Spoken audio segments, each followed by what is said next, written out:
BJP.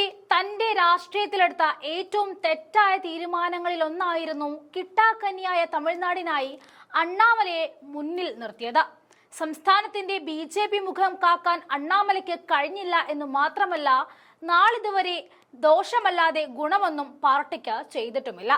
ഇതാ ബി.ജെ.പിയോട് മാപ്പ് ചോദിച്ചിരിക്കുകയാണ് K Annamalai.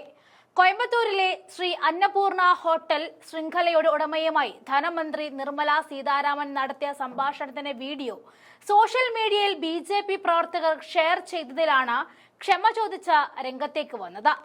ആ സംഭാഷണത്തിന്റെ video പ്രവർത്തകർ അശ്രദ്ധമായി പങ്കുവച്ചതിന് ക്ഷമ ചോദിക്കുന്നതായി അദ്ദേഹം എക്സിൽ പോസ്റ്റ് ചെയ്തു.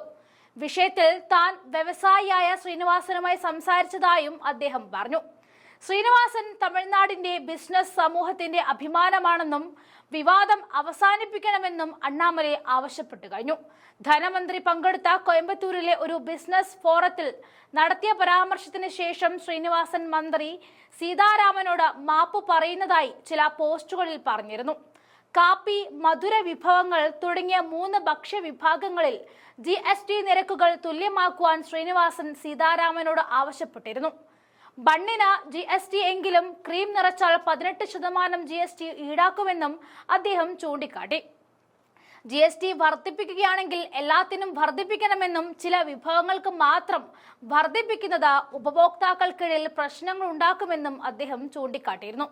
തൊട്ടു പിന്നാലെ രണ്ടാമത്തെ വീഡിയോയിൽ ശ്രീനിവാസൻ തന്റെ അഭിപ്രായത്തിന് നിർമ്മല സീതാരാമനോട് ക്ഷമ ചോദിക്കുന്നതായിട്ടും കാണിച്ചു. താനൊരു രാഷ്ട്രീയ പാർട്ടിക്കെതിരെയും ഒന്നും പറയാൻ ഉദ്ദേശിച്ചിട്ടില്ല എന്നും ഒരു രാഷ്ട്രീയ പാർട്ടിയിലും അംഗമല്ല എന്നും അദ്ദേഹം മന്ത്രിയോട് പറഞ്ഞതായിട്ടും ചിലർ പോസ്റ്റ് ചെയ്തു. വിവാദം അവസാനിപ്പിക്കണമെന്ന് അഭ്യർത്ഥിക്കുന്നതായും അണ്ണാമലൈ പോസ്റ്റ് ചെയ്യുകയായിരുന്നു. ലോക്സഭാ തെരഞ്ഞെടുപ്പിൽ കോയമ്പത്തൂരിൽ അണ്ണാമലയെ ശ്രീനിവാസൻ പിന്തുണച്ചിരുന്നു. നിർമ്മല സീതാരാമനെ വിമർശിച്ചതിനാണ് കോയമ്പത്തൂരിൽ വ്യവസായ അന്നപൂർണ ശ്രീനിവാസൻ ധനമന്ത്രിയെ നേരിൽ കണ്ട മാപ്പ് പറഞ്ഞത്. ശ്രീനിവാസൻ എഴുന്നേറ്റ് നിന്ന് കൈകൂപ്പുന്നത് പുറത്തു വന്ന ദൃശ്യങ്ങളിൽ കാണാം. GST നിരക്കിനെ ശ്രീനിവാസൻ വിമർശിക്കുന്ന വീഡിയോ നേരത്തെ വൈറലായതായിരുന്നു. മന്ത്രിയെ വേദിയിൽ ഇരുത്തിക്കൊണ്ടായിരുന്നു ശ്രീനിവാസന്റെ വിമർശനം. മന്ത്രിക്കെതിരെ അതിരൂക്ഷ വിമർശനവുമായി കോൺഗ്രസ് രംഗത്തേക്ക് വന്നു. സത്യം പറഞ്ഞ വ്യവസായിയെ ഭീഷണിപ്പെടുത്തി മാപ്പ് പറയിച്ചു എന്നാണ് കോൺഗ്രസിന്റെ വിമർശനം.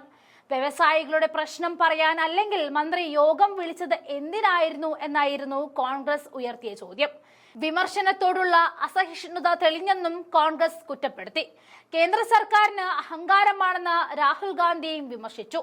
ചെറുകിട വ്യവസായി പ്രയാസം അറിയിച്ചാൽ അഹങ്കാരത്തോടെ പ്രതികരിക്കും, വഴിവിട്ട ആവശ്യങ്ങൾ ഉന്നയിക്കുന്ന വമ്പന്മാർക്ക് ചുവപ്പ് പരവതാനി വിരിക്കുമെന്നും രാഹുൽ വിമർശിച്ചിരുന്നു.